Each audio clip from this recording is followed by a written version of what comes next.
நீர் வைக்கிறதுக்கு ஒரு பெரிய விஞ்ஞானம் இருக்கு. நம்ம நெற்றி இடத்துல 2 கண்களுக்கு நடுவுல ஒரு முக்கியமான புள்ளி இருக்கு. அதுலதான் நம்ம அறிவின் நடுக்கருப்பு, அதாவது பைனல் கிளாண்ட் இருக்கும் இடம். அந்த இடத்துல திருநீர் வைக்கிறதால மனசு கூலாகும், எண்ணங்கள் பேலன்ஸ் ஆகும். அது மட்டும் இல்ல, திருநீர்ல உள்ள சாம்பல் மாசு சுத்தம் பண்ணும் பவரும் இருக்கு. அதனாலதான் முதுமையில இருந்தவங்க முதல் இன்றைய வரைக்கும் எல்லாம் திருநீர் வைக்கிறாங்க.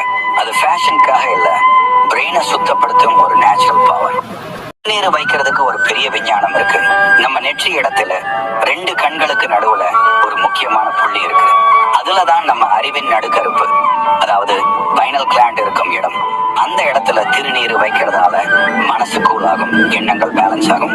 அது மட்டும் இல்ல, திருநீர்ல உள்ள சாம்பல் மாசு சுத்தம் பண்ணும் பவரும் இருக்கு. அதனாலதான் முதுமையில இருந்தவங்க முதல் இன்றைய வரைக்கும் எல்லாம் திருநீர் வைக்கிறாங்க. அது ஃபேஷனுக்காக இல்ல, பிரெயினை சுத்தப்படுத்தும் ஒரு நேச்சுரல்